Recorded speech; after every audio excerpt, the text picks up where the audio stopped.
Bienvenidos a Haceremos Historia, un podcast de historia argentina. Este es un podcast donde no nos enfocamos ni en el presente ni en el futuro, aunque quizás acá vamos a hacer un pequeño, un extra del futuro, pero nos gusta hablar del pasado, ¿no? Tratar de conectar con los diferentes eventos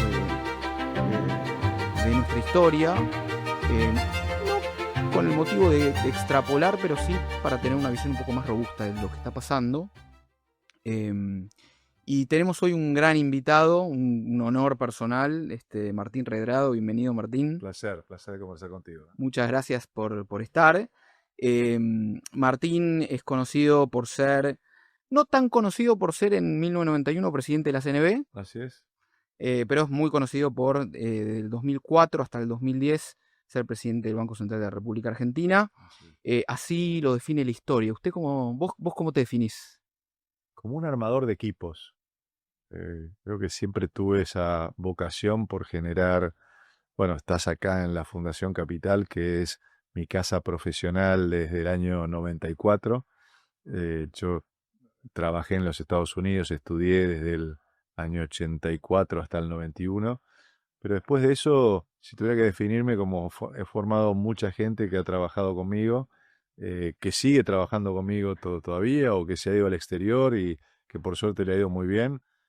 Así que sí, esa definición, no me gusta igual encasillarme en una cosa, en un mundo que requiere mucha capacidad de adaptación y también reinventarse permanentemente, ¿no? Porque el cambio es permanente. Pero si tuviera que dar una definición, así una etiqueta, es armador de equipos. Muy bien. Sos un referente económico importante hace muchos años en Argentina. Y me interesa poder indagar en tu opinión de diferentes momentos que fuimos pasando, así como la historia. Y Adelante. si querés, acompáñame y cronológicamente nos vamos muy, muy para atrás. Época de 1880 a 1930 más o Sí, menos. claro. Em, es el momento de la República Conservadora, Así ¿no? es. Modelo agroexportador. No había voto universal todavía. Ahí va. ¿Eh? Bueno, y fue una época en donde económicamente Argentina, objetivamente, ¿no? Creció muy por arriba de sus pares de Latinoamérica. Así es. Habían medidas también importantes sociales, como por ejemplo la esperanza de vida era casi el doble Ujú. significativamente mayor a sus pares. Eh, había mucha más salud, los salarios eran más cercanos a los de un país como Inglaterra que a los pares. Em, pero a su vez, mucha gente, como vos lo trajiste, dice, es una época donde había mucha acumulación, pero no era para todos. Ujú. Era una época no democrática, era una época muy buena para pocos. ¿Cuál es tu visión de esa época? Mi visión fue que fue una época importante para la Argentina, en donde hubo una visión, si querés, de una mirada a Europa como el faro en donde debía reflejarse nuestra sociedad, en donde uno podría decir, yo veo la mitad del vaso lleno en esa época, ¿no? Donde claramente hubo una visión, por ejemplo, sobre la educación argentina, sarmientina, en donde hubo el modelo de traer educadores de Europa para poder educar a nuestras generaciones. La educación pública empezó a crecer allí y a mí me parece eso que es uno de los factores centrales de la movilidad social ascendente, que es lo que caracteriza el ADN de los argentinos. Sin duda, cuando lo miro desde mi costado de efecto profesional económico, digo, bueno, Argentina se quedó solamente con un modelo extractivo en términos de sus recursos naturales. Extractivo quiere decir le saco a la tierra lo que tiene la tierra, pero no le agrego empleo, no le agrego trabajo. No hubo un foco en el factor empleo, que para mí es esencial, o lo que después fuimos conversando, discutiendo que es el generar valor agregado, ¿no? Un país que realmente ha sido bendecido por recursos naturales como es la Argentina, debió tener en su élite dirigente una visión que nos permitiera agregarle valor, agregar empleo, es decir, no, para decirlo muy claramente, no mandar trigo, sino mandar fideos a Europa. Y un modelo también que se focalizó mucho, sobre todo en Europa, cuando el mundo ya empezaba a tener una mirada más amplia, donde ya, bueno, Estados Unidos también empezaba a convertirse en una potencia regional. Es decir, creo que fue una mirada, digamos, que sirvió para un momento de la historia, pero que no tuvo la capacidad de mostrar lo que venía hacia adelante, ¿no? Fue una etapa conformista de la Argentina, ¿eh? Como estábamos con enormes recursos naturales, hasta uno mira, siempre uno pone como ejemplo el diseño de los trenes que hicieron los ingleses, ¿no? Es un diseño absolutamente concentrado en Buenos Aires, ¿no? Todas las líneas de trenes sacan la producción de las provincias argentinas, llegan al puerto y se la llevan, y no dejan nada en el medio. Entonces, lo que uno dice es, bueno, sí estuvieron los ferrocarriles, pero sí hubiera sido inteligente tener una visión más integrada del país, ¿no? En donde Córdoba se pudiera comunicar con Salta, y no para que Salta tenés que venir a Buenos Aires para comunicarte con Córdoba. Si no había esa visión de saquemos recursos de acá, nos iba muy bien porque los precios eran muy buenos a nivel internacional, y eso generaba un nivel de riqueza importante y un excedente también de dólares, que después fue el problema de la Argentina cuando miremos al proceso de industrialización. Así que síntesis, un proceso muy bueno para la Argentina, con falta de una visión estratégica. Creo que se tuvo, que si yo tuviera que decir, probablemente es una de las grandes falencias que tiene la Argentina, ¿no? Y la dirigencia argentina, que mira muy el aquí y ahora. Miopía. Sí, o mirar a la semana que viene, pero digo, no dónde va a estar el país, a entender también los cambios mundiales. Creo que sin duda hubo grandes hombres, por ejemplo, bueno, Sarmiento tuvo esa visión estratégica en términos de la educación, en términos de mirar el mundo, en términos de la educación pública, pero bueno, no hubo esa visión, si querés, más política, económica, de cómo generamos más empleo, mejor calidad de vida en los propios argentinos. Porque en definitiva, una política pública debe tener ese eje como ese objetivo central. Calidad de vida.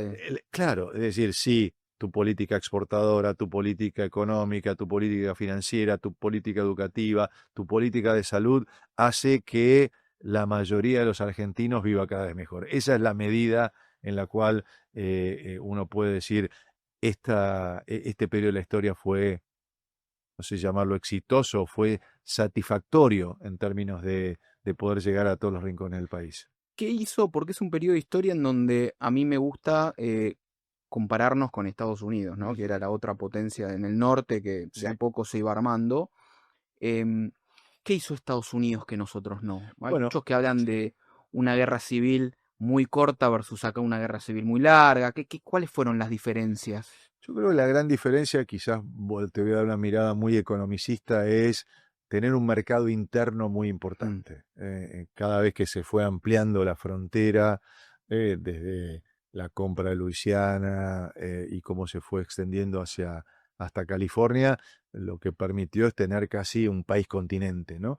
Y también un privilegio de su mercado interno, ¿no? Es decir, de generar que haya mayor poder adquisitivo en la gente para poder generar más y mejores industrias.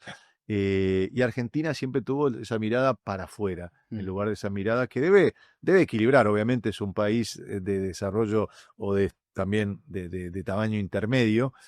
Es un gran país, pero es un tamaño intermedio comparado con, si querés, con Estados Unidos o con Brasil o con Rusia o con China, cuando uno mira el mapa, ¿no? Pero yo diría, sí, la fuerza del mercado interno y el desarrollo entonces de sus industrias para satisfacer ese mercado interno que era muy potente. Ahora, y por supuesto también los descubrimientos, ¿no? O sea, hubo también allí grandes innovadores que fueron planteando nuevas fronteras en términos Productividad. de productividad, de grandes conocimientos, desde, bueno, por supuesto, Bell con teléfono, bueno, grandes descubrimientos que ocurrieron en un contexto también que se le dio espacio a la innovación. Ahí, 19...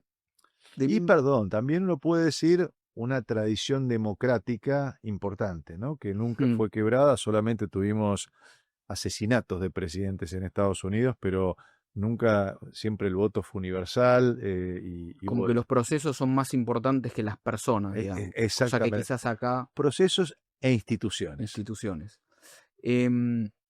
Ahí algunos dicen 1912, otros 1914, otros 1930, ¿no? Pero es una fecha, otros ponen 1945, es una fecha donde cambia el ciclo en Argentina. Sí. A nivel trazo grueso, perdón, Sí. empieza a pasar que cambia de mando el mundo, ¿no? La potencia Sí. antes era Gran Bretaña, pasa a ser Estados Unidos. Sí. Gran Bretaña era cliente nuestro, Estados Unidos no tanto. Competidor nuestro. Y el mundo, la industria empieza a tener un valor relativo mucho más alto que lo que nosotros hacíamos, que era la extracción, las materias primas. Pero, así como vos lo venías diciendo, Argentina, que era un país que miraba para afuera, pasa un poco con el peronismo, como la primera bandera, a ser un país que mira para adentro, ¿no? Ahí tenés Perón, que sale con las 3 banderas: independencia económica, soberanía política, justicia social. Ahí está también muy presente lo que vos decías, ¿no? Mejorarle la calidad de la vida a la gente. Y la industrialización era digamos, el foco, la estrategia, había que ir hacia allá. Y a grosso modo yo identifico, obviamente abierto a cualquier punto de vista diferente, como 3 etapas de industrialización, ¿no? Al principio tenemos la primera, la de Perón, sustitución de importaciones, industria liviana, no estratégica, se queda rápido sin dólares. Después hay un segundo intento, que quizás es el desarrollismo con Frondizi, en donde se enfocan más en la pesada, entienden que el petróleo es algo importante, pasar de ser importador a exportador, y bueno, también nos llegan a buen puerto, si bien tiene resultados. Después hay una última muy pequeña con la tercera presidencia de Perón, Bell Herbert en economía, donde ya apuntan a una exportación hacia países socialistas, por ejemplo, ¿no? Pero la realidad es que Argentina no sé si fue un país industrial, ¿no? Entonces, un poco te quería preguntar tu punto de vista respecto a la industria argentina, porque uno tiene diferentes puntos de vista. A veces uno se encuentra con gente que dice: Argentina no tiene las ventajas comparativas como para poder ser industrial. Otros te dicen: sí, pero hay que defender la industria a rajatabla porque emplea. Y después hablas con industriales y te dicen: no, nosotros somos competitivos, pero es un problema de impuestos, ¿no? De costos. ¿Cuál es tu punto de vista acerca de la industria en Argentina? O sea, ¿es algo como para considerar? ¿Qué fue lo que pasó en el pasado? Sí, vamos al pasado ya y después vamos rápido, hacemos un fast forward hacia el futuro, ¿no? En la historia tenés que mencionar que la teoría de la sustitución de importaciones surgió de un gran economista argentino que fue Raúl Prebisch. Sí. Y que después, fundador del Banco Central. Primer gerente general. La carta orgánica la hizo con Pinedo, el abuelo de Federico. Y el primer presidente del Banco Central fue Ernesto Bosch. Fue el que más duró, de 1935 a 1945, y el segundo que más duró es este amigo de ustedes. Pero, a ver, la teoría de sustitución de importaciones tuvo su valor, lo que pasa es que en la Argentina se terminó aplicando sine die. ¿Qué quiero decir esto? Es, la sustitución de importaciones debe tener un periodo de tiempo en donde debe dar un salto cualitativo y cuantitativo a ser una industria exportadora, que es de nivel mundial, ¿no? Brasil lo hizo muy bien eso, por ejemplo. Brasil sí puso muchas barreras arancelarias en los periodos también, sobre todo uno puede ir a quizás el periodo de Juscelino Kubitschek, los años 60, hizo rápidamente el switch a tener una industria que fuera más competitiva a nivel internacional. Argentina no lo hizo, no hizo la transición, se quedó con altos aranceles, vos lo dijiste muy bien, empezó la dicotomía campo versus industria, porque la industria era consumidora de dólares y el agro era proveedora de dólares. Entonces, en lugar de generar una visión no el campo y la industria, o cómo el campo se empieza a complementar, a hacerse manufacturas de origen agropecuario. Sí. A lo que te decía antes, bueno, salgamos de producir trigo a ir hacia harinas y a ir hacia fideos, sí. ir a toda la cadena productiva, o ahora empezar a diferenciar fideos por su componente sin gluten, La clave en términos de la industrialización es diferenciar productos, una estrategia que haga que tus productos sean de calidad, distintos. Claramente también aparecieron competidores en el mundo de producciones masivas, como la que vos decís, y donde está claro que Argentina no puede competir en producciones masivas porque no tenemos la escala como para poder hacerlo, que eso es clave. Ahora, hay ciertos sectores donde uno puede decir la industria no es competitiva o si es competitiva.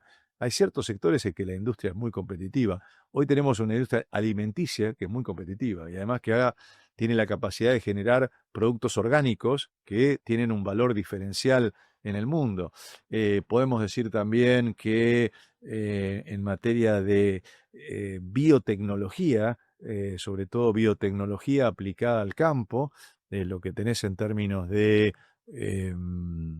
organismos genéticamente modificados, también la tecnología que se está utilizando, drones que te permiten captar la humedad del suelo o no, con lo cual hay sectores que tiene la industria argentina que son muy competitivos, con lo cual yo creo que no puedes decir esas cosas blanco o negro, ¿no? Hay sectores que quizás no son tan competitivos y que debieran, si querés, por lo menos consolidarse, y hay otros que sí lo son, ¿no? Quizás el más emblemático sea hoy el sector automotriz, ¿no? Donde sin duda decís, bueno, hay muchas terminales, pero hay una que, por ejemplo, ha tenido la visión de tener integración nacional, y lo voy a mencionar porque es con nombre y apellido, porque es Toyota. Toyota ha diseñado la Toyota Hilux, se hace en la planta de Zárate y se hace en Tailandia, y de ahí se exporta al mundo.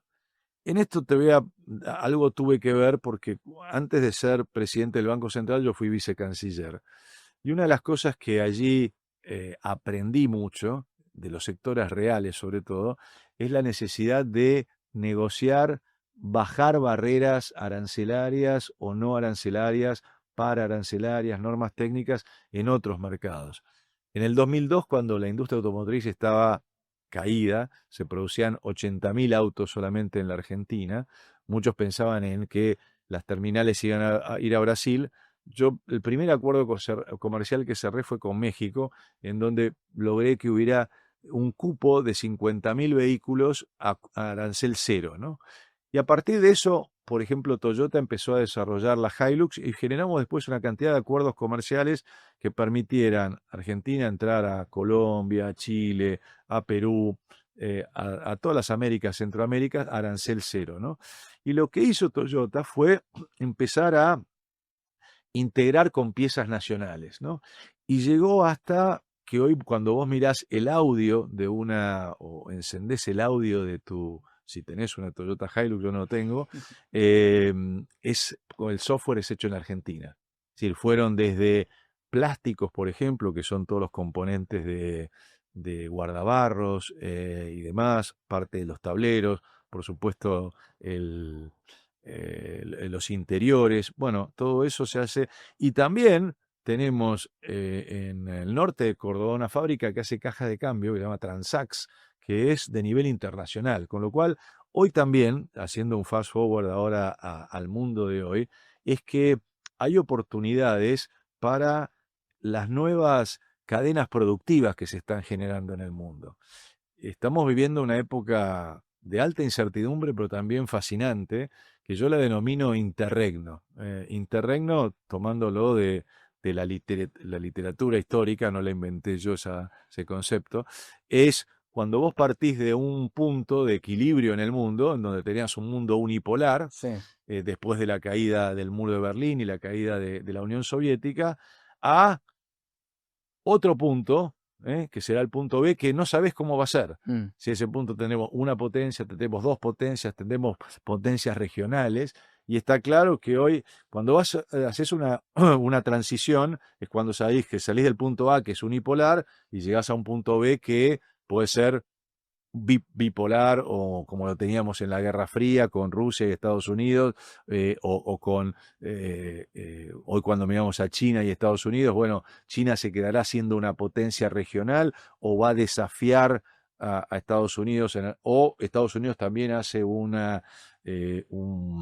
posicionamiento más en las Américas. Lo que sí está claro es que Estados Unidos, a través de sus distintas políticas, tanto después de la pandemia con la administración anterior como con esta de manera más acentuada, está buscando generar proveedores confiables. Mm. Y ha surgido ese concepto de nearshoring, es decir, de tener proveedores cercanos a tus propias industrias y que sean confiables, porque si ocurre una guerra, una pandemia, se corta la cadena de suministros y entonces tu industria automotriz, que dependía de microprocesadores que venían de China, queda trunca. Entonces, hay una oportunidad para América Latina de de pensarse en cuál es la cadena de suministros que necesita reemplazar Estados Unidos del Asia-Pacífico y que necesita tenerlo cerca. Estará en nuestra capacidad entonces generar esa industria, sobre todo de nuevas tecnologías, ¿no? Y hoy por hoy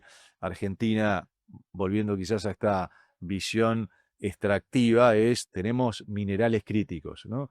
Tenemos litio, tenemos cobalto, tenemos manganeso, tenemos lo que se llama tierras raras, que son tierras que tienen 16 componentes químicos que se utilizan para hacer satélites, para hacer drones, para hacer pantallas táctiles. Bueno, generar acuerdos que nos permitan que haya inversión, pero que haya empleo, que haya valor agregado en eso, con lo cual a esas industrias hay que mirar como competitivos y no pensar el país en blanco y negro, las industrias sí, las industrias no, los O servicios sea sí. que hay, vos ves que si bien, Además, hoy por hoy, y termino con esto, ¿dónde termina la frontera entre industria y servicios? claro, Hoy está vos fabricás heladeras y es muy importante no solo la calidad de la heladera, sino el servicio de postventa. claro. Entonces, todo está integrado.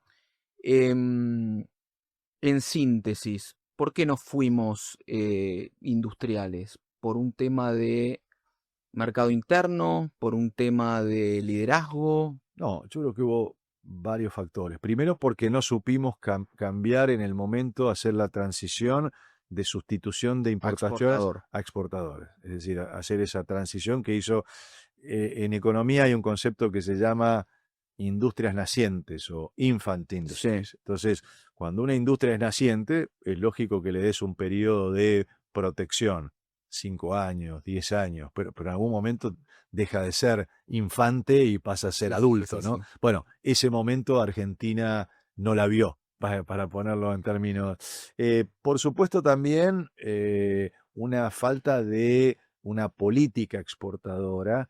Argentina siempre estuvo esperando que nos vengan a comprar, ¿no? Mm, Y estábamos conformes con lo que produce el agro. Se producían problemas de tensiones cambiarias porque la industria consumía más que el agro, y ahí se generaron devaluaciones, y Argentina es el país que más ha devaluado desde los 60 hasta este momento, producto, y se generaron eso que llamamos en economía ciclos de stop and go, ¿no? Es decir, donde se para una economía por una devaluación porque le faltan dólares, después arranca nuevamente porque hay una recesión, se importa menos, el campo aporta más dólares. Bueno, me parece que tampoco tuvimos esa visión estratégica de ir hacia una economía más diversificada, con integración, con agroindustria y sobre todo una mentalidad exportadora. Nunca tuvimos una digo, ni desde los equipos económicos, ni tampoco desde el Ministerio de Relaciones Exteriores, una visión de ganar mercados, que nosotros lamentablemente no tenemos el peso específico para poder mediar en la paz mundial, ¿no? Es decir, por lo cual nuestro peso, no estamos en el Consejo de Seguridad de Naciones Unidas, con lo cual nuestra política exterior tiene que ser también una política exterior que esté ligada a generar más empleo y generar más bienestar para los argentinos. Y eso debería ser una Cancillería que está focalizada en abrirle espacios a la producción nacional, generar inteligencia comercial para ver dónde están esas oportunidades, y eso no ocurrió. Te hago una última de esta época, porque bueno, obviamente no tuvimos el foco exportador que nos hubiese traído los dólares Y la y la diversificación, el armado, digamos. Pero también fue la época de la justicia social y fue la época en donde la disciplina fiscal estuvo un poco por debajo en términos de más relajada, digamos, ¿no? ¿Qué visión te da? No, bueno, eso claramente fue un gran error, porque uno puede tener justicia social. A ver, ¿a qué llamamos justicia social? Yo la llamo a movilidad social ascendente. Y eso significa tener una educación de calidad, que un chico que vaya a la escuela en Orán, Salta o en Chipoleti, en la Patagonia, tenga las mismas posibilidades de progreso en términos educativos de aquel chico que va aquí en Recoleta o en San Isidro, y que no tenga que ir a la escuela privada para lograr eso, ¿no? Con lo cual, digamos, uno puede tener una inversión en educación que sea importante, pero también que permita el ayornamiento de nuestros profesores a estar de acuerdo a lo que es el siglo XXI. Justicia social no significa dar dádivas o dar subsidios, obviamente hay que darlos cuando se necesita, pero tampoco se puede vivir siempre del subsidio. Lo que hay que generar es trabajo para bueno, la gente que tiene que vivir de un subsidio transitorio por desempleo pueda tener nuevos empleos. En eso está claro que donde hemos fallado es en no plantear una lucha frontal contra la informalidad. Argentina tiene altos impuestos para los que pagamos impuestos, pero lo que debería tener es un nivel de impuestos más bajos para que haya más empresas que están en blanco, más trabajadores que están en blanco, y eso nos permitiría tener una verdadera justicia social, que para mí es empleo. Y empleo de calidad. Por ahí pasa, y no por subsidios. Con lo cual, el concepto de equilibrio presupuestario no se contrapone al concepto de justicia social, más bien hay que focalizar el gasto en aquellos sectores en donde realmente hay capacidad de movilidad social ascendente, ¿no? Y tener la falta de equilibrio presupuestario ha sido uno de los grandes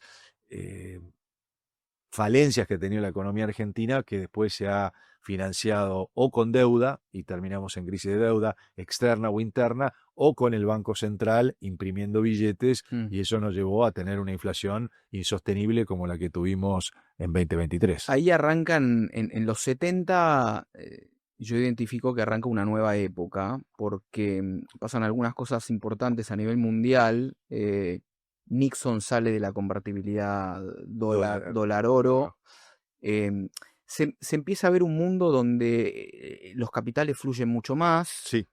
Y tenemos la crisis del petróleo, ¿no? Que es una crisis importante que marcó a todos.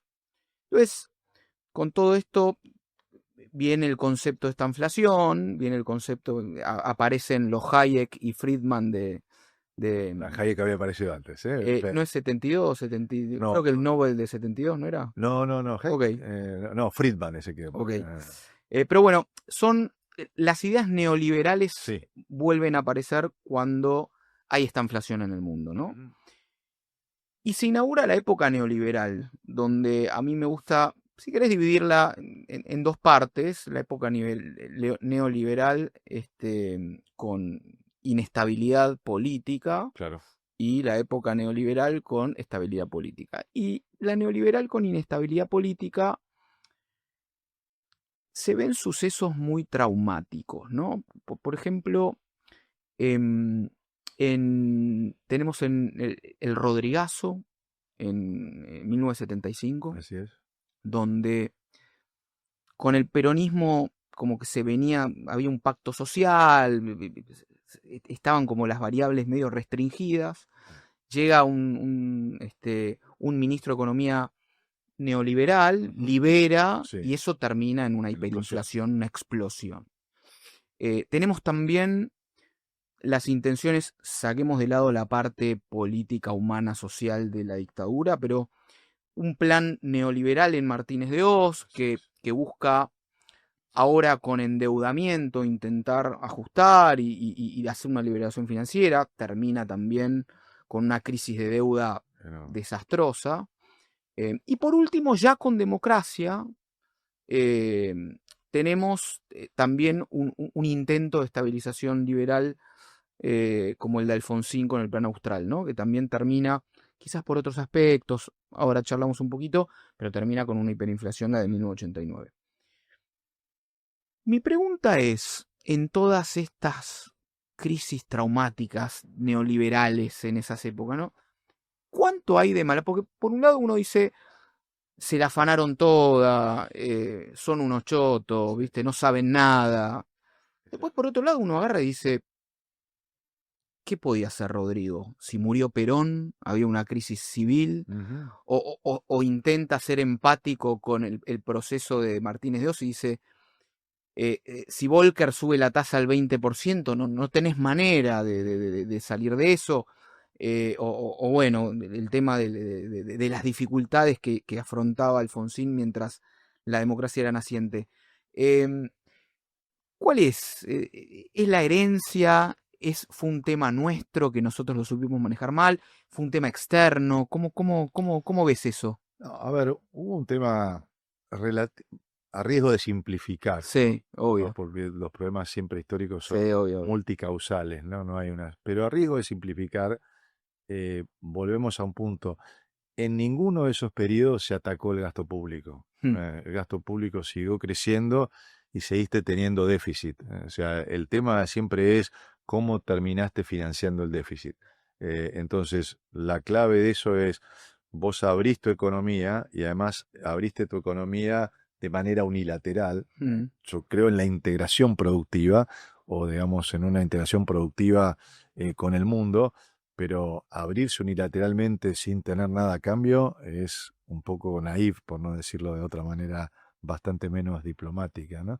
Y sobre todo con un tipo de cambio atrasado. Creo que claramente cuando uno mira uno de los temas centrales de la etapa 76, de vuelta desde el punto de vista económico, Sí, vamos solo a lo económico. saquemos el tema de derechos Sí. humanos, saquemos el Sí, tema sí. dictadura, no saquemos, pongámoslo, pero digamos, estamos haciendo el análisis en términos económicos y de las crisis económicas, ¿no? Un tipo de cambio que se financió con endeudamiento, como dijiste vos, ¿no? Una cosa es tener que el peso se aprecia con respecto al dólar porque hay inversiones, porque hay inversiones en levantar fábricas. Genuinas.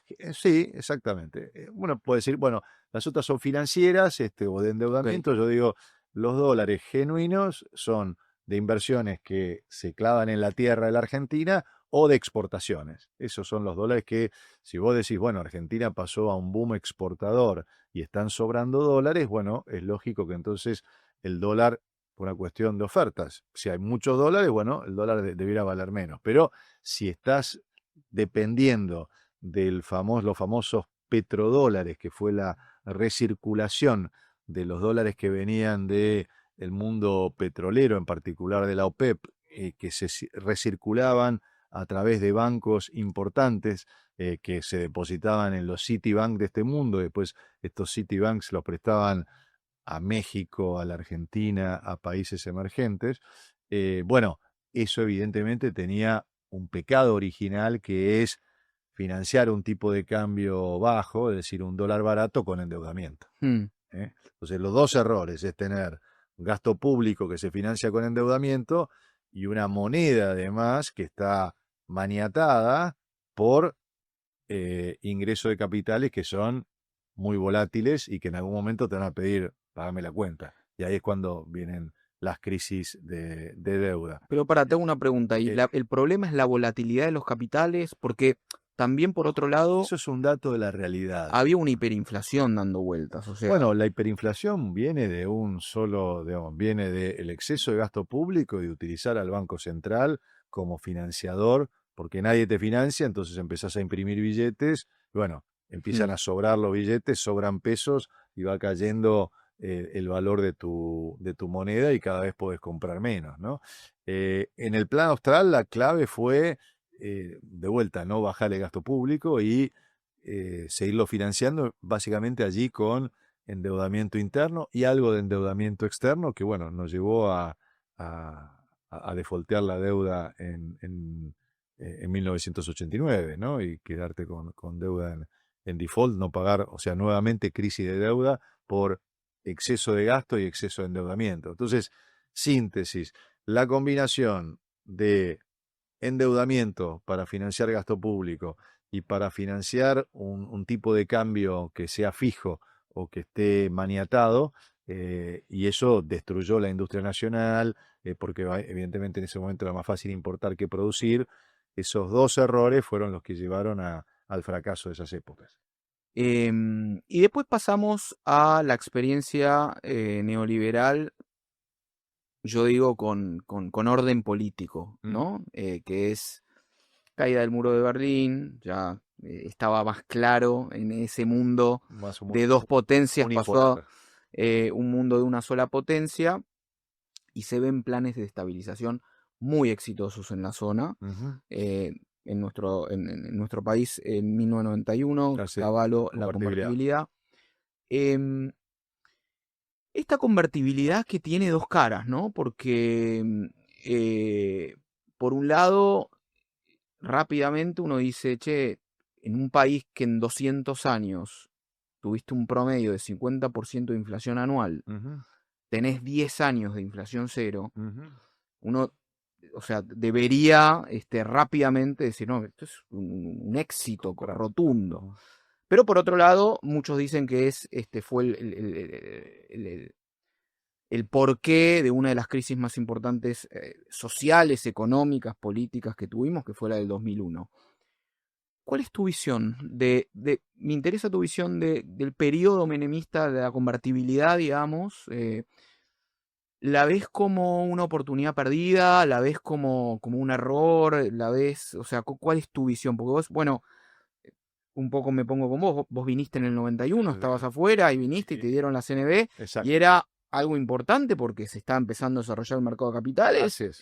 y has hecho un trabajo ahí que Así es. no es tan conocido, pero bueno, Así es, así es, así es. No, no, y en eso eh, fue Cavallo. Bueno, como vos sabés, yo hice mi maestría y mi posgrado en la Universidad de Harvard y, y Cavallo periódicamente iba a la universidad porque él era egresado de Harvard y a hablarle daba distintas conferencias y después siempre buscaba hablarle a alumnos argentinos y a partir de allí nació una relación cuando yo era estudiante el año 84 86, ¿no? Y recuerdo que cuando vi el plan de convertibilidad me pareció realmente un acierto en ese momento. Y yo estaba trabajando en un banco americano y estaba haciendo conversión de deuda de países latinoamericanos en empresas, ¿no? En ese momento había empezado un proceso de privatizaciones en México, en Brasil, en donde uno podía presentar deuda, la deuda se tomaba y te daban deuda por acciones de empresas, como ocurrió, por ejemplo, con la Entel en Argentina o con otras empresas, ¿no? Con lo cual, yo llegué en un viaje de trabajo en mayo del 91 y nos sentamos a hablar de la economía y me dice, yo necesito un perfil como el tuyo para el mercado de capitales, porque no tengo a nadie en mi equipo, tengo la Fundación Mediterránea. Y bueno, así fui como volví el 29 de julio del 91 a hacerme cargo de la Comisión de Valores, que era un organismo muy perdido, estaba en el 10º piso del Ministerio de Economía, no había computadoras, se veía lo que era el mercado de capitales, hicimos muchos cambios normativos Y voy a la diferenciación de hay dos etapas en los 90. Una es la 91-95 Mm, y otra es la 95-99. mm, Una es que se financia la Argentina con las privatizaciones, es decir, hay mucho ingreso de capitales internacionales y capitales también locales. Entonces, lo que uno puede decir es, tuvimos una etapa de crecimiento económico con estabilidad porque hubo ingreso genuino que fue para invertir, no fue un ingreso financiero, no vinieron a comprar bonos, ¿no? Y lo que ocurrió, aquí sí tuvimos un fenómeno externo, que fue el 20 de diciembre del 94, mm. la devaluación del peso mexicano, Sí, lo que llamó el efecto tequila. sí. Y eso empezó con una serie de devaluaciones en varios países, eh, que se mantuvo, se pudo corregir. Argentina tuvo la elección, la reelección del presidente Menem en el 95, basada en la estabilidad de la convertibilidad, pero ya empezaban los distintos países a salir de tipos de cambio fijos. Mm, Esto es un tema que muchas veces no se hace hincapié, ¿no?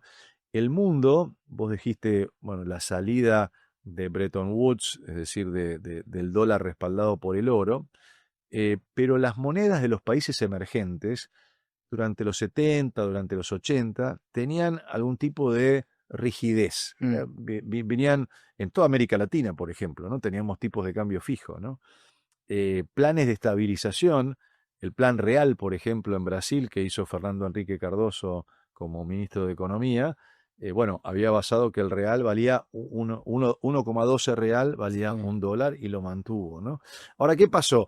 Ese modelo que en Argentina se financió con ingreso de capitales para mejorar la tecnología, hubo inversión en telecomunicaciones, dejamos de, bueno, en Argentina antes se vendían los departamentos con teléfono. Sí. Y eso era una ventaja porque tardabas 3 años en conseguir teléfono. Bueno, empezamos a conseguir teléfono, era una cuestión de días, ¿no? En términos mejoras tecnológicas. Por supuesto, la irrupción de la telefonía celular. Eh, lo mismo podemos ver en el sector energético, la transformación de YPF en ese momento, siendo una empresa pública, pero en un principio muy bien manejada por alguien que sabía mucho, que lamentablemente murió en un accidente, José Estensoro, que fue el primer presidente de una empresa que cotizó en bolsa, pero que seguía siendo manejada por una visión nacional. ¿Qué digo entonces? Hasta el 95 nos financiamos con ingreso de capitales, del 95 en adelante nos financiamos con deuda. Deuda. Con deuda. Entonces, dos periodos, diferentes, y el problema empezó cuando en el 97 tuvimos la crisis del sudeste asiático y entonces La rusa. primero Tailandia salió del tipo de cambio fijo, la crisis rusa que se llamó vodka, todos los Sí, efectos tenían sí, sí, sí. bebida Trago. alcohólica, ¿no? Y la Bueno, y caipirinha. la caipirinha con Brasil. Entonces, Argentina no tuvo la visión de salir del tipo de cambio fijo en el momento justo. Y mira que tuvimos muchas oportunidades. Quizás la última oportunidad fue cuando salió Brasil, Mm, en enero claro, del 99. claro. Brasil salía, nuestro principal socio comercial, bueno, fue a un tipo de cambio flotante, hubiera sido mucho menos traumático, pero ¿qué pasó? La convertibilidad o el 1 a 1 se había convertido en un bien político. Sí, sí, sí. Y Bueno, hubo una elección que se basó recordá la elección de la Rúa, decía conmigo sigue el 1 a 1, o sea, eso, justamente dual de no y claro, pero digamos, no creo que hubo una cantidad de oportunidades, digo, que quizás la primera fue cuando fue el efecto tequila, digo, salgamos de tipo de cambio fijo, ¿no? Seguimos y seguimos financiando un tipo de cambio que estaba sobrevaluado con ingreso de capitales a través de endeudamiento, sí, y sí, ahí fue la tormenta perfecta. clarísimo.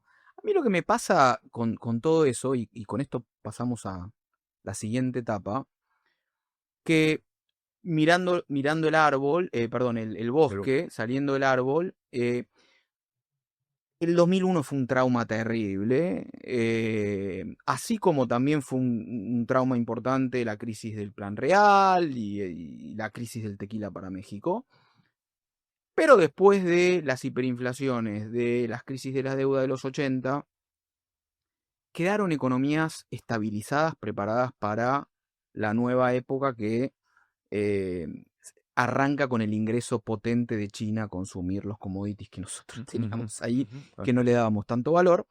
Em, y uno ve que crisis política en el medio, que esto que el otro, de repente un ignoto Néstor Kirchner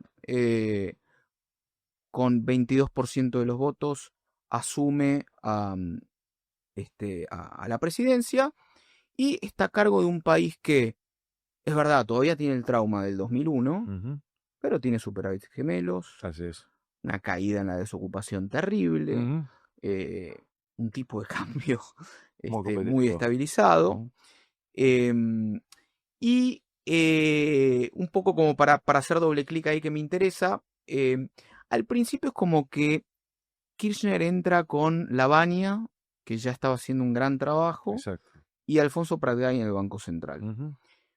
Y creo que Néstor Kirchner se revela como Néstor Kirchner a partir de la legislativa del 2005. Sí, cuando... Pero previo a eso, en el 2004, saca Pratgay y entra Martín Redrado. ¿Cómo fue esa historia? No lo saca. ¿Cómo fue? No lo saca. Por lo menos la historia como yo la conozco es la siguiente.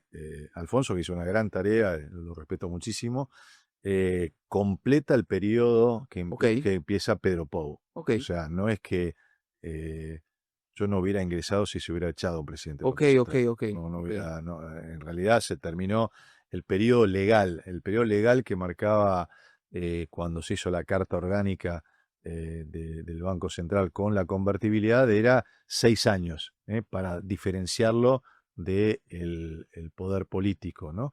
Y lamentablemente, bueno, la crisis de la deuda bueno, primero el propio ministro Cavallo en su segunda etapa sí tuvo diferencias con Pedro Pou, que fue el presidente del Banco Central originalmente votado en el 99.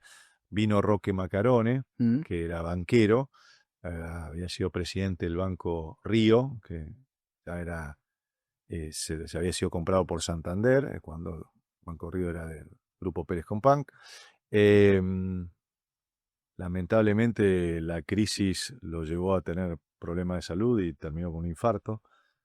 Luego lo sucedió Mario Blecher, y cada crisis duró 6 meses, luego lo sucedió Aldo Pignanelli, y finalmente sobre final de 2002, cuando la situación ya había pasado el dólar de 1 a 4, digamos, había pasado lo peor, Alfonso Pratgay se hace cargo, siguiendo esto, completando el mandato que empezó en el 99 y terminaba el 24 de septiembre de 2004, ¿no? Digamos, ¿Cómo era? ¿Vos qué veías en Néstor? O sea, veías... No, yo estaba muy conforme siendo vicecanciller. Sí. Y en realidad me pasó como con Lavagna, que había gente que se pensó que estábamos haciendo una buena tarea y por lo tanto yo no conocía a Kirchner, nunca lo había visto en mi vida. Y por lo tanto... Había independencia entre el Banco Central. No solo digo, sí, por supuesto, pero digo, en cómo llegué yo fui vicecanciller de Carlos Rucau y fui vicecanciller de Rafael Bielsa, el primer canciller, digamos allí, el equipo que venía, el de transición de Duhalde, hubo varios. Y yo trabajaba muy bien con Lavagna en la parte, porque siempre a Roberto le interesó mucho la parte industrial, la parte de comercio internacional. No nos olvidemos que él había sido, antes de llegar a ser ministro de Economía, era nuestro embajador en Unión Europea y en la Organización Mundial de Comercio, ¿no? Él fue el único que cuando le ofrecieron esto tuvo esa doble representación, ¿no? Siempre el embajador en OMC, en Ginebra, es distinto a Unión Europea, pero él tenía una visión de integración productiva que yo la compartía, y aún trabajando, cuando él trabajaba en economía y yo en Cancillería, teníamos mucho diálogo en términos de las negociaciones que hacía la Argentina, ¿no? Y me tocó, bueno, entonces creo que ahí hubo alguna discusión en términos de cuántos directores podía tener el presidente o no, y si entonces Alfonso terminó su periodo como corresponde y tuvimos una transición excelente. Hablamos como 8 horas con Alfonso en la transición en términos de qué banco central y cuáles eran los desafíos. Todavía teníamos muchos depósitos que estaban acorralados. Sí, Me acuerdo la primera reunión que tuve con el presidente del Banco de España, que por supuesto, como ustedes saben, tiene dos bancos importantes acá, o tenía el Santander y el BBVA.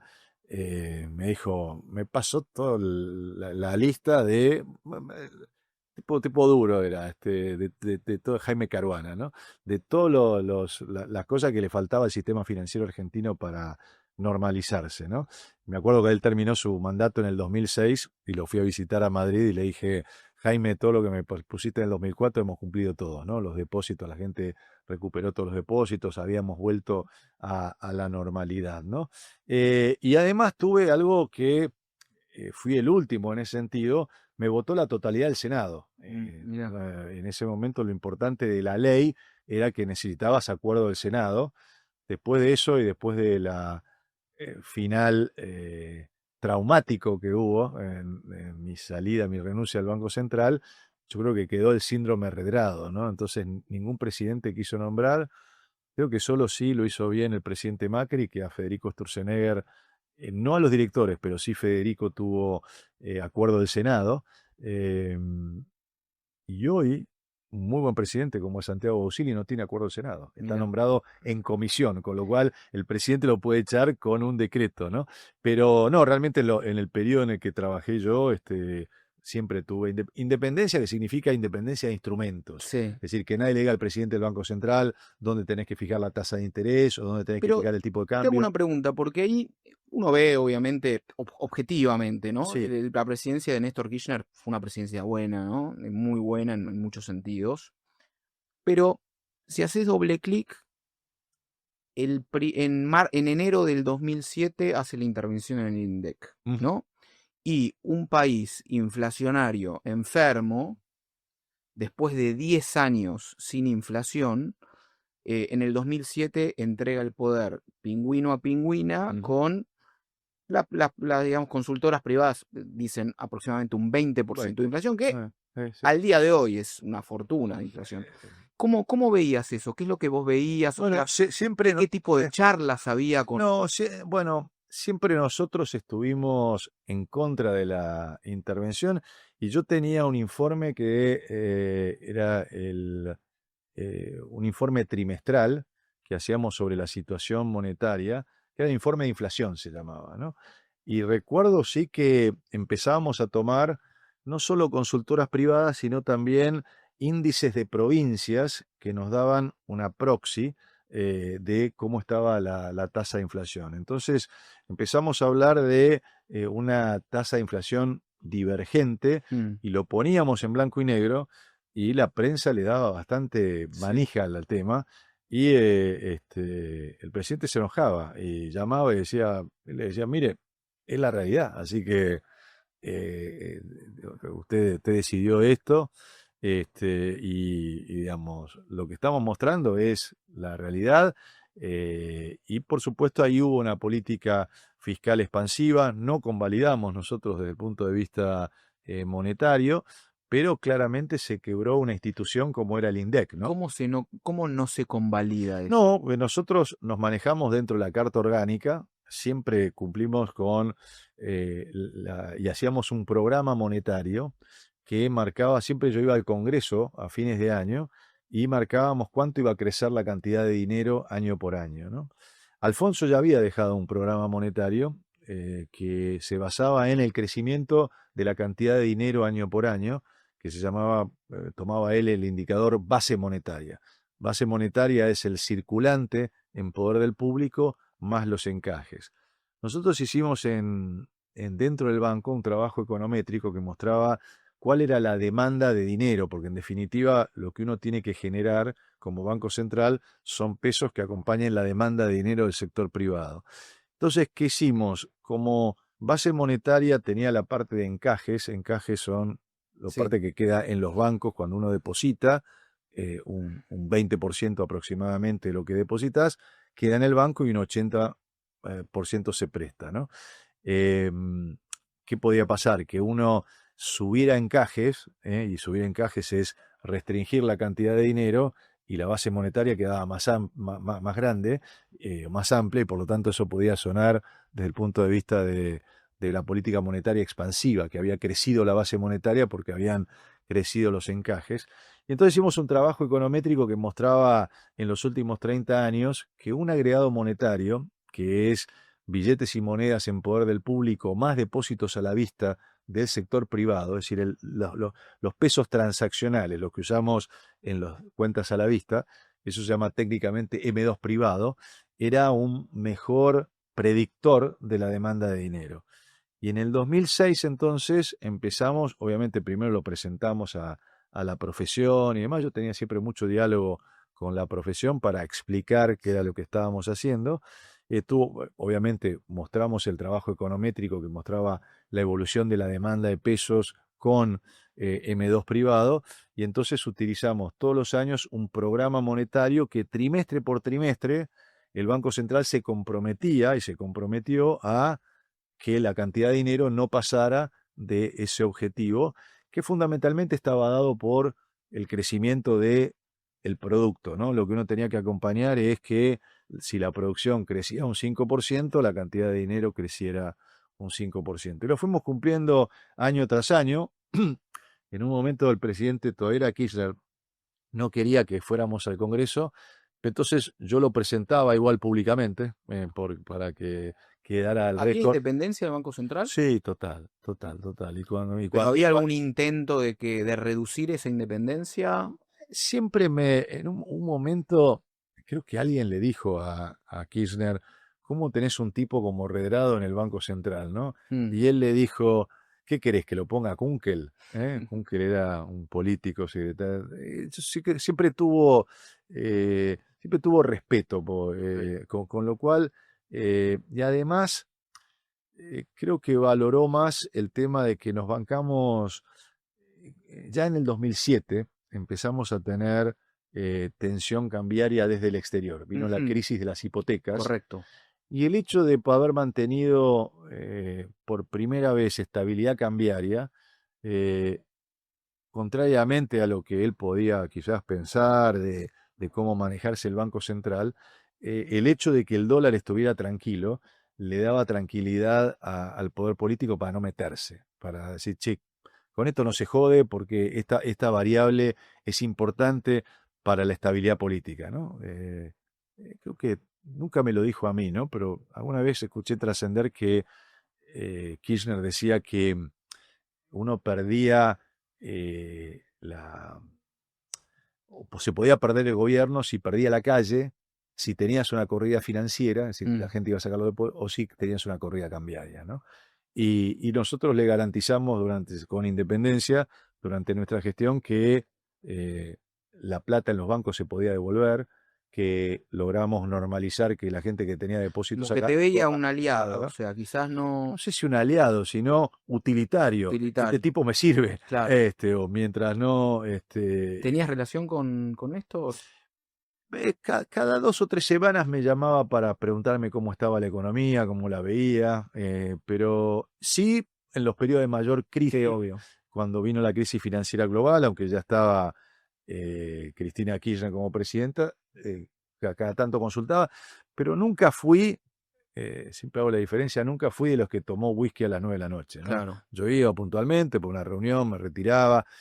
Nunca comí nunca ni tuve un almuerzo, ni nunca tuve una comida a la noche, nunca tuve ningún, en todos los años con lo cual, y tampoco, nunca estuve en un acto, nunca estaba en la claque que estaba en la primera fila, aplaudiendo las presentaciones públicas que podía hacer uno u otro presidente, ¿no? O sea que siempre mantuve, y hablaba poco en ese momento, porque yo creía que además el presidente del Banco Central tiene que hablar por hechos y no por reportajes, así que tenía una exposición pública solamente a través de presentaciones al Congreso o presentaciones en seminarios o presentaciones internacionales que me tocaba hacer como referente de países emergentes. ¿Cómo viste la presidencia de Cristina? Porque bueno, obviamente siguió habiendo un incremento de gasto público, ¿no? Con la bandera de justicia social. Ahí es donde se empiezan a aparecer tensiones con el campo. Está el tema del ANSES, en 2010 está tu salida del Banco Central. eh, y la segunda presidencia ya sin Néstor, donde vemos un país con sintonía fina. Me acuerdo que cuando Cristina asume su segundo gobierno, estábamos todos esperando a ver qué es lo que iba a decir. Es el momento de sintonía fina. ¿Qué análisis tenés de los gobiernos de Cristina? Yo creo que el análisis es esa famosa frase vamos por todo. Mm, Eso que se quiso desde la política ir por todo y también que se quiso desde la economía ir por todo, ¿no? Es decir, esta idea de no tenemos límites. ¿Pero Estamos, por qué querían ir por todo? eso habría que preguntárselo al poder político, pero digamos, ¿Pero es un tema de poder o es un tema de... no, quizás porque ellos veían que esa era la manera de consolidar su forma de gobernar. Recordá que esta idea de Néstor Cristina era para que después volviera Néstor y después volviera Cristina, era la idea de... No puede ser por este, justicia social no, para que esté... yo creo que había una voluntad de eternizarse en el poder. Ok. Esa era, yo creo, un manejo de poder importante que hubo en esa época, digamos. Después la biología le jugó una mala pasada porque, bueno, nadie puede desear el fallecimiento de nadie, pero claramente quedó trunco con el fallecimiento de Néstor Kirchner en octubre del 2010, esa idea de...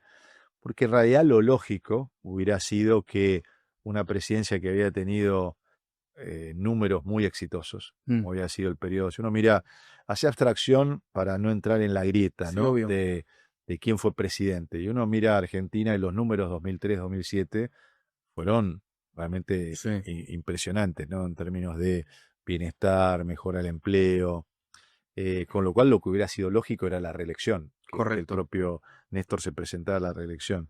El hecho de dejar a su esposa, que no había tenido ninguna experiencia administrativa de ¿Te gestión, generó ¿no? inquietud cuando viste esa desde el central? No, no porque el propio Néstor me dijo justamente esto, ¿no?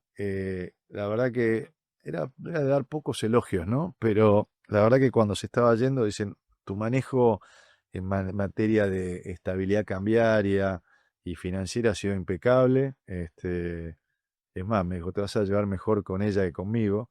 No fue cierto. Y además ahí se generó lamentablemente un doble comando, ¿no? Mm, Porque Cristina entendía poco de economía, mm, muy poco. Y entonces siempre había que llevarle un papel escrito y después obviamente uno tenía que ir a convalidarlo por otra vía, a explicarle a Néstor Kirchner qué se trataba de hacer. Entonces hubo en ese periodo, sobre todo en la parte económica, quizás no en otras áreas, un doble comando, ¿no? Pero yo creo que claramente ahí hubo un ansias de poder o un ansias de consolidar un modelo, si se quiere, que lo llevó al ir por todo. Y bueno, primero se llevaron puestas los fondos de pensión, que yo las había criticado mucho en privado, ¿no? Yo siempre le decía a los administradores de fondos, denle tangibilidad a mm. los fondos de pensión privados, por ejemplo, que alguien que tuviera una cuenta, que además uno recibía un extracto una vez cada 6 meses de cuánta plata tenía allí, que eso le sirviera como garantía para sacar una hipoteca, por ejemplo. Sí, Así que le dieras realismo sí. a eso. Por eso Creo cuando... que pasó algo así en Chile, ¿no? En Chile medio como que... Claro, claro. Se le dio mucha tangibilidad, entonces la gente lo sintió como propio, ¿no? Yo me enteré de la estatización de las FJP por los diarios, Claro. ¿eh? Con lo cual eso te marcaba también la independencia y que no estaba de ninguna manera. Pero eso generó una corrida cambiaria muy importante porque la gente pensó, Sí, bueno, sí, sí, los sí, bonos sí, se sí, destruyeron. no, pero si manotearon la SFJP, van a manotear mi depósito, ¿no? Yo Claro. recuerdo que tuvimos un momento de tensión, yo en los momentos de tensión bajaba a la mesa de operaciones del Banco Central y fue un día histórico porque ofrecimos en el mercado cambiario $1.000 millones. Nunca había ocurrido eso en el medio de la gente que se estaba asustada porque iban a sacarle sus depósitos, ¿no? Pero yo creo que estuvo ese concepto de ir por todo en lo económico, se llevaron puesto los AFJP, después se llevaron puesto el Banco Central, esta idea de no hay límite, podés gastar todo lo que se quiera, total, los recursos están, después vino la estatización de YPF, es decir, el vamos por todo, creo que fue el Ley principio, de medios. el principio, la ley de medios, por supuesto, el principio del fin, ¿no? Porque en definitiva después terminaron, como yo les puse en mi libro cuando me fui, sin reservas, y eso lo llevó, si vos mirás el periodo 2011-2014, la economía, bueno, Arranca el estancamiento furioso arranca el estancamiento, y la inflación. arranca el cepo cambiario, Correcto. por primera vez desde la salida de la convertibilidad, tenés 2011, cepo- ¿no? Apenas asume, ya se arranca el cepo Exactamente, cambiario. exactamente. Ahí tenés el cepo cambiario. Bueno, La devaluación con Axel Kicillof en producto de que 2013. te vas quedando sin reserva. Ahora tengo una pregunta. De manotear todo, de pensar que podés gastar sin límite O y sea, que. eh, uno puede ver y económicamente, financieramente, un momento tan bueno como fue 2003-2007 terminó en una situación muy mala. Ahora hablamos un ratito de Macri, pero en democracia nosotros elegimos quienes nos gobiernan. Sí, por supuesto. Y en las últimas, sacando la última de Milei, las últimas 4 elecciones del pueblo, nosotros volvimos a elegirlos a ellos. O sea, ¿cuál es la...? No, O sea, primero. hay algo que No, nos da como líderes, digamos, sí, ¿no? sí. No, interesante. Cuando en una familia un padre se está gastando los ahorros y los chicos siguen saliendo todos los sábados, llevas a tu mujer a comer y la llevas de vacaciones, bueno, la familia sigue diciendo está todo bien. Ahora, te fuiste gastando los ahorros. Mm. Y esto fue lo que le pasó, digamos, gastaste los ahorros, te gastaste las AFJP, te gastaste la reserva del Banco Central. Pero en algún momento la familia te tiene que decir, no, por acá no bueno, va. mientras estabas bien, en 2011 nadie tenía la situación, la sensación de que estábamos manoteando. Y además también, las reservas del Banco Central son algo que está lejos de la gente. Entonces, digamos, mientras a mí me sigan aumentando el sueldo y siga ganándole por un poquito a la inflación, y bueno, hay emisión monetaria, pero bueno, eso lo estamos mirando los hacedores de políticas públicas, pero en general lo que se había dado hasta allí es, bueno, te estás gastando los ahorros, mientras estás gastando estás viviendo bien, hasta que llegaste al 2015, y en 2015 ya la situación económica era mala, con lo cual no solo había hastío desde lo político, o en términos de, no puedo hablar de candidatos y demás, sino también que había, claramente, se pierde la elección del 2015 por fracaso económico. Es decir, cuando tenías tipo de cambio que valía el doble el tipo de cambio paralelo que el tipo de cambio oficial, cuando el Banco Central había vendido en futuros 3 veces lo que fue las reservas y lo que generó que hubiera una causa judicial al respecto. Es decir, te la gastaste toda, hermano. Mientras te la gastabas, el único que sabía que te la estaba gastando era el padre, pero el resto de la familia seguía viviendo bien y no sabía dónde estabas gastando. Si era que habías perdido el laburo o se te estaba gastando los ahorros, mientras tanto había un relato y mientras tanto la plata fluía. Te hago la última de esto y después vamos cerrando. ¿Qué pasó con Macri? Porque yo siento que Macri dijo, bueno, gradualismo, o sea, gradualismo es deuda. Claro. O sea, o Claro, tenés gradualismo o tenés claro, ajuste furioso. claro. Una tendencia positiva, a veces más lenta, a veces más rápida, pero, como vos decís, inestabilidad financiera a partir de 2018, 2 devaluaciones importantes y 4 años y para afuera. ¿Qué pasó? Bueno, pasó. ¿Cuál es el...? No, volvemos a una de las causas, no la única, vos lo mencionás, no se bajó el gasto público o no se bajó el gasto público lo suficiente y vivimos de endeudamiento. Después de la salida de haber arreglado los llamados holdouts, lo que quedaron que nos hacían juicio después de la reestructuración de deuda que hubo en el 2005 y en el 2010, bueno, se le pagó a ese 8% que no seguía haciendo juicio y Argentina volvió a los mercados de capitales internacionales y bueno, hubo hasta un famoso bono centenario. Sí. Emitimos un bono a 100 años, 7,25 era, Sí. con lo cual seguiste financiando un gasto público que era insostenible, ¿no? Y eso en algún momento se revirtió. Pero como que Yo, o sea, porque necesitas una confianza que te acompañe, ¿no? bueno, Hasta que no, más no, o menos no, acomodas. Y acá bueno, como que al bueno, toque se le fue. no, no, a ver, primero, hubo confianza internacional, digamos, de la salida de un modelo que trataba de consolidarse como un modelo único a un modelo mucho más abierto, más de integración con el mundo, y había resuelto el problema de los holdouts, abrió el mercado financiero, y eso fue básicamente lo que ocurrió, pero el gasto público, si bien es cierto que disminuyó el déficit, pero seguías endeudándote, ¿no?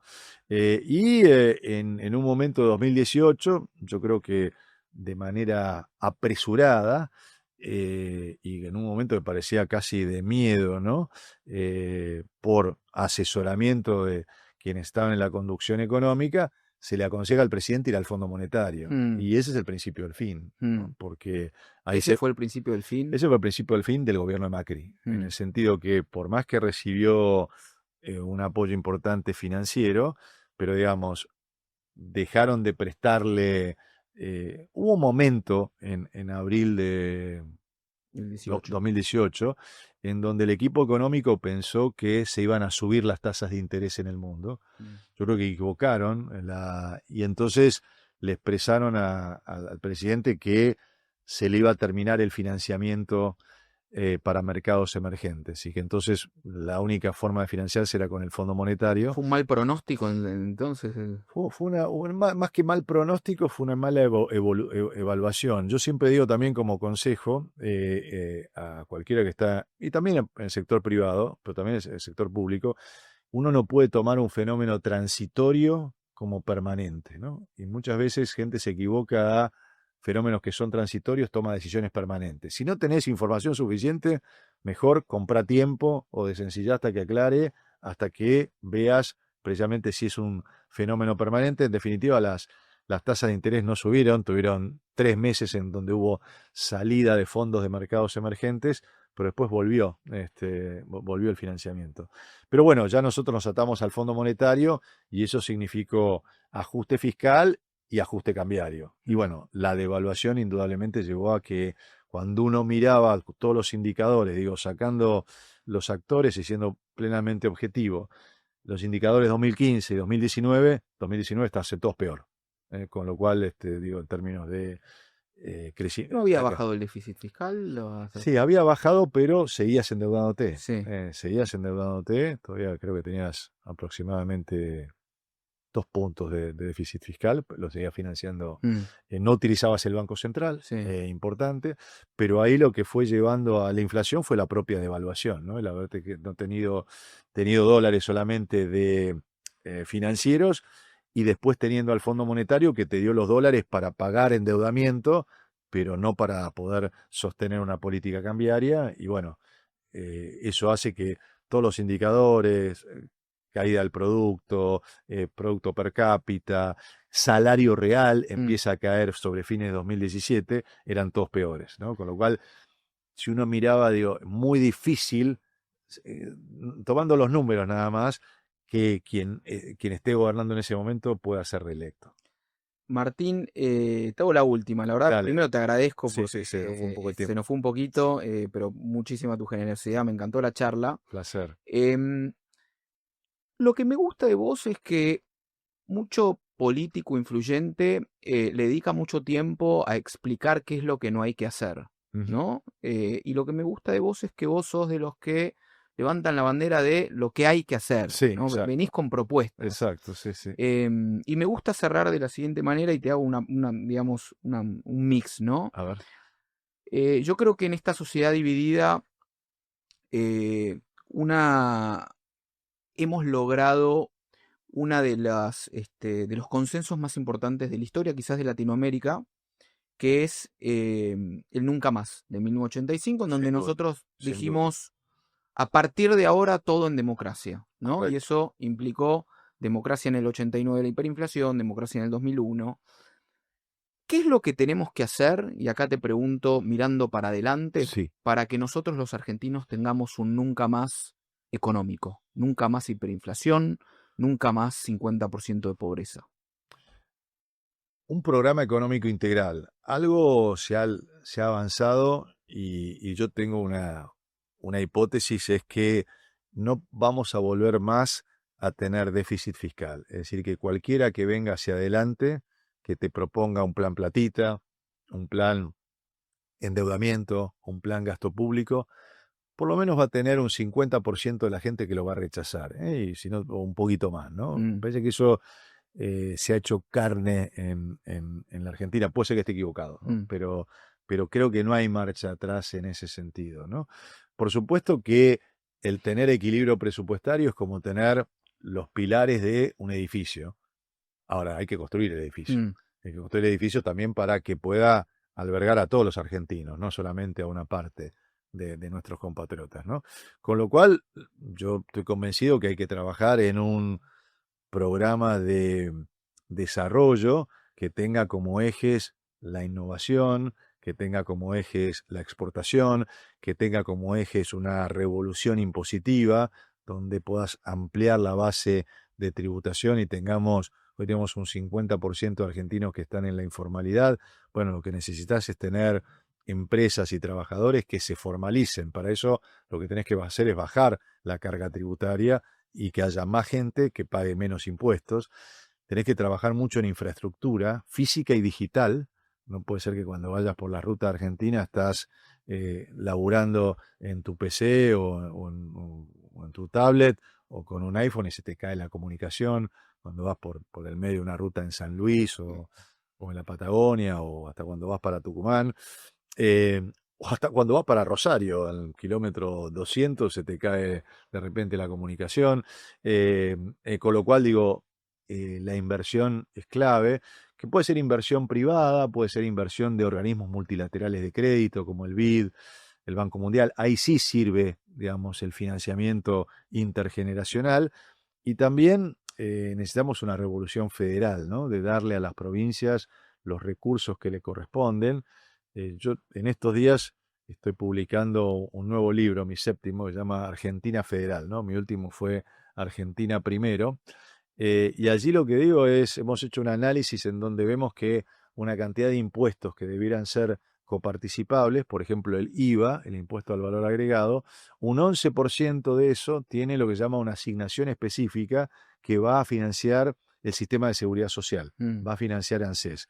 Bueno, tenemos que terminar con las asignaciones específicas y volver a los que son coparticipables, que sean 100% coparticipables, para que las propias provincias se puedan hacer cargo de sus propias finanzas, de poner prioridad en infraestructura.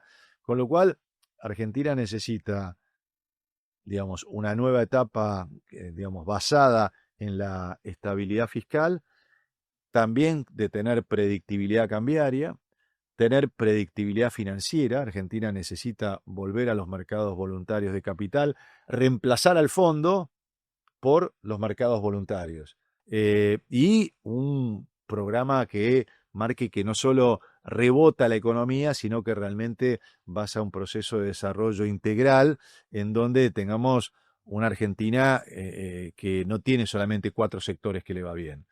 Hoy por hoy, como estás, decís, agro, energía, minería y servicio del conocimiento están bien en este proceso. Bueno, eso no alcanza, eso es para 23 billones de argentinos y tenemos 48. Con lo cual lo que digo es, bueno, necesitamos una revolución impositiva, una revolución exportadora, un Ministerio de Relaciones Exteriores que salga a buscar, a bajar aranceles, no solo de Estados Unidos, sino utilizar las ventajas competitivas que tiene hoy Argentina en materia de seguridad energética, de seguridad alimentaria, de transición energética que necesita el mundo. Como te decía, una revolución de la infraestructura, en inversión en puentes, caminos, puertos y en infraestructura digital, y en una revolución federal. Eso es lo que Argentina debiera tener por delante para no volver a repetir los errores del pasado. Martín Redrado, muchísimas gracias. Un placer. Gracias a ustedes.